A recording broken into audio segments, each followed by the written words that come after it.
ఆయన విజయ్ కుమార్. దీని Hindupur cooperative milk society manager కొడుకునే. మా ఫాదర్ చనిపోయినాడు. ఇది 1938 నుంచి ఇది సంస్థ ఉంది. దీన్ని ఇక్కడ రోజు 1000 లీటర్ పాలు సేల్ అవుతాండ. దీనికి 100 మంది షేర్ హోల్డర్స్ ఉన్నారు. ఈ హిందూపురంలో ఇది మంచి ఫేమస్ అయింది. బాగా వ్యాపారం జరుగుతుంది. బాగా రైతులు బాగా వృద్ధిలోకి వచ్చిండ్రు. ఇది కాలక్రమేణా ఇది వ్యాపారాలు తగ్గిపోతానింది. దీనికి సొంత భవనం రైతులంతా కలిసి డబ్బులు వేసుకొని వాళ్ళ సొంత ప్రాపర్టీగా కొని బిల్డింగ్ కట్టుకొని ఉన్నారు.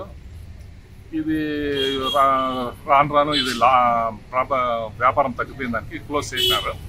క్లోజ్ చేసిన తర్వాత ఈ ప్రాపర్టీని స్వాధీనం చేసుకునే దానికోసం ఈ తెలుగుదేశం నాయకులు చాలా మార్లు ఇంత ముందు ఉన్నప్పుడు ప్రభుత్వం ఉన్నప్పుడు కూడా ప్రయత్నం చేసినారు.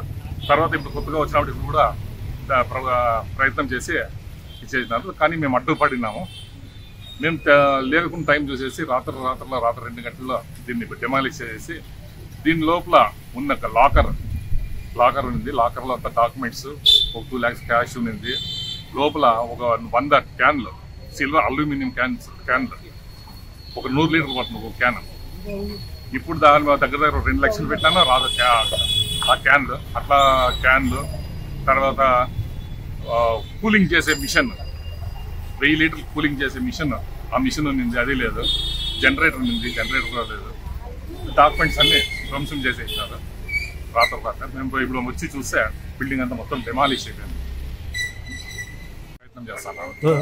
తెలుగుదేశం లీడర్లు దీన్ని కబ్జా చేయాలని ప్రయత్నం చేస్తున్నారు సార్.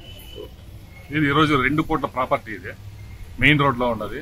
2 కోట్ల ప్రాపర్టీ. ఇది రాత్రి 10 గంటల పైన మంగేష్ అని టీడీపీ లీడర్ వచ్చి జేసీబీ తీసుకొని వచ్చినాడు. నేను వచ్చి దాన్ని ఎందుకంటే లేదు మాకు గవర్నమెంట్ నుంచి మాకు ఆర్డర్స్ వచ్చాయి కొట్టేస్తాను మరి. నేను అడ్డుకుంటే వాళ్ళు వెళ్ళిపోయారు. జేసీబీ వాళ్ళంతా తీసుకొని వెళ్ళిపోయారు. తర్వాత రాత్రి 2 గంటల పైన ఇప్పుడు ఈ దొంగ పడగొట్టేసినాడు.